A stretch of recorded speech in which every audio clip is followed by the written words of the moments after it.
Assalamualaikum warahmatullahi wabarakatuh. Berjumpa lagi dengan saya Jo di channel Sekilas Kembang dan Buah, channel yang menyuguhkan informasi sisi lain seputar kembang dan buah serta informasi pertanian lainnya. Ya, baru tadi pagi saya sambil nonton di channel sebelah seputar pertanian organik dan di sana dibahas membuat pupuk organik cair sebagai perangsang buah dan perangsang bunga ya. Nah, ini kayaknya menarik nih gitu kan. Ya, dari situ saya penasaran dan karena bahan yang digunakan sangat-sangat sederhana dan di setiap rumah hampir bahan itu ada.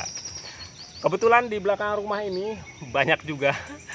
Ya, di sesi pertanian organik episode kali ini saya ingin mengajak pemirsa untuk bareng-bareng nih kita praktekkan apa yang sudah dilakukan oleh channel sebelah tadi. Kita coba praktekkan cara membuat pupuk organik yang dilakukan dengan hanya menggunakan 2 bahan saja. Dan bahan ini pemirsa bisa pemirsa dapatkan di seputar pekarangan rumah. Bahkan kadang-kadang kalau kita tidak punya dan tetangga membuangnya begitu saja. Itu bisa diminta, bisa diambil untuk kemudian kita manfaatkan. Oke, itulah yang menyebabkan saya sangat bersemangat untuk memberikan informasi ini kepada pemirsa karena memang bahannya sangat sederhana sekali. Sangat-sangat sederhana dan mudah didapat. Oke, baik, nggak usah lama-lama, kita langsung aja ya. Banyak nyamuk soalnya. Oke, bahan pertama yang akan kita gunakan untuk membuat pupuk organik kali ini adalah batang pohon pisang. Pertanyaannya, mengapa harus batang pohon pisang? Iya, menurut Suprihatin tahun 2011, batang pisang mengandung kalsium sebesar 16%, kalium 23%, dan fosfor 32%. Lumayan tinggi juga ya. Oke, batang pohon pisang ini nanti kita akan ambil yang bagian dalamnya ya, yang bagian yang paling dalam. Jadi pelepah-pelepah yang di luar kita coba sisihkan dulu. Walaupun sebenarnya bisa digunakan sih, cuman kita ingin mengambil yang paling dalam.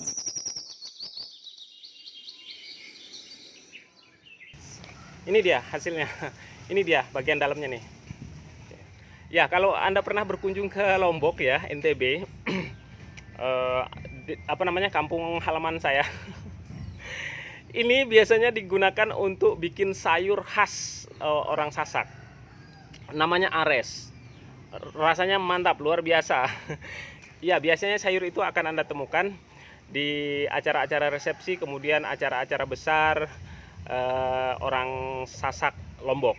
Untuk episode cara membuat aresnya mungkin tidak di sini ya, lain waktu saja atau nanti kita bikin channel lagi yang khusus masak-masak. Oke, sekarang kita sudah dapatkan bahannya.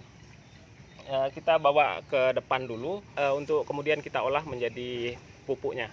Oke, yuk. Bahan kedua yang akan kita gunakan untuk pembuatan pupuk organik kali ini adalah ini ya, sabut kelapa. Ya, dilansir dari laman Cyber Extension Kementerian Pertanian, sabut kelapa mengandung unsur kalium sebesar 10,25%.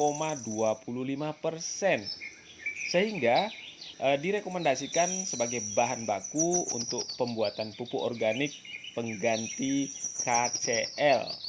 Iya, pemirsa, perlu diketahui bahwa pada fase pembungaan atau sering juga disebut dengan fase generatif pada pertumbuhan tanaman, unsur hara yang banyak dibutuhkan oleh tanaman itu adalah kalium dan fosfor. Inilah salah satu alasan juga kita menggunakan kedua bahan ini, yaitu batang pohon pisang dan sabut kelapa. Namun demikian, walaupun tersedia banyak, tanaman tidak serta-merta bisa mengambilnya langsung ya. Oleh karena itu, kita akan membantu tanaman kita untuk mengambil unsur-unsur itu supaya tersedia untuk mereka ya, untuk mereka serap. Nah, cara membantunya ya kita harus melakukan proses fermentasi terlebih dahulu terhadap kedua bahan ini.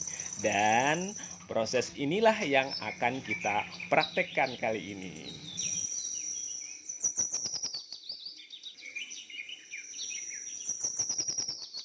Batang bagian dalam ini kita cincang ya, kecil-kecil. Jangan difermentasi gelondongan gitu ya. Ya, baiknya kita cincang kecil-kecil. Tujuannya apa? Tujuannya sebenarnya untuk mempermudah proses fermentasi ya, untuk mempermudah atau mempercepat proses fermentasinya. Jadi kalau misalnya gelondongan gitu kayaknya proses fermentasinya juga akan lama. Oke, setelah batang pisang ini dicincang-cincang, berikutnya adalah kita siapkan bahan yang kedua. Bahan yang kedua yaitu sabut kelapa. Sabutnya ini juga kita cincang kecil-kecil.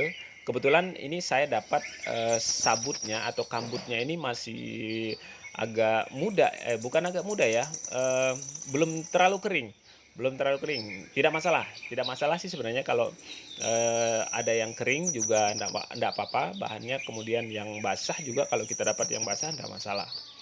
Oke, kita langsung cincang aja. Ini yang sabutnya kita cincang kecil-kecil. Juga tujuannya sama untuk mempermudah atau mempercepat pelapukan atau dalam proses fermentasinya nanti lebih cepat ya. Nah, setelah kedua bahan ini kita cincang-cincang kecil-kecil, kedua bahan ini kita campurkan ke dalam satu toples atau wadah ya. Kalau punya wadah toples, gunakan toples. Kalau misalnya menggunakan wadah ember yang besar, gunakan ember. Nah, untuk kali ini saya menggunakan toples. Ya, toplesnya agak kecil nih. Kira-kira ukuran toples ini volumenya kurang lebih saya ukur tadi dengan air kurang lebih 4,5 liter ya, 4,5 liter. Oke, untuk perbandingan bahan kita akan menggunakan perbandingan bahannya 1:1 ya, satu bagian cincangan batang pohon pisang dan satu bagian cincangan sabut kelapa. Ya, sebaiknya jika pemirsa memiliki timbangan, gunakan timbangan.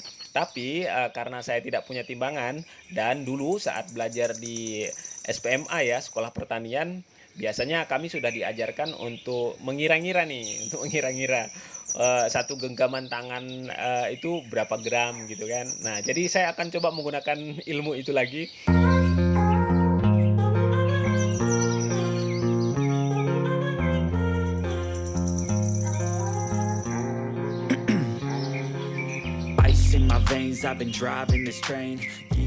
Ya, setelah kedua bahan ini tercampur, kita akan menambahkan air bersih ya tentunya.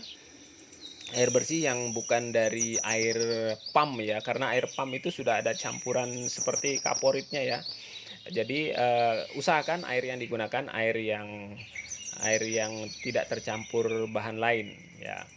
Air sumur boleh, air hujan juga lebih bagus. Air hujan, air yang paling bagus itu air hujan.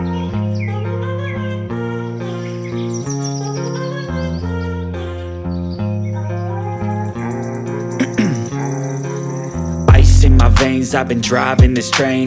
Years in this lane, there's no stopping this flame. Cause I came to the game and I changed it to play how I like, rearranged it to my own domain. Yeah, I got what it takes, made lots of mistakes, taking shots, skipping breaks, feeling lost, feeling great, popping off, singing straight, never stopped, never changed. All the squad here to play and I've got something to say, yeah.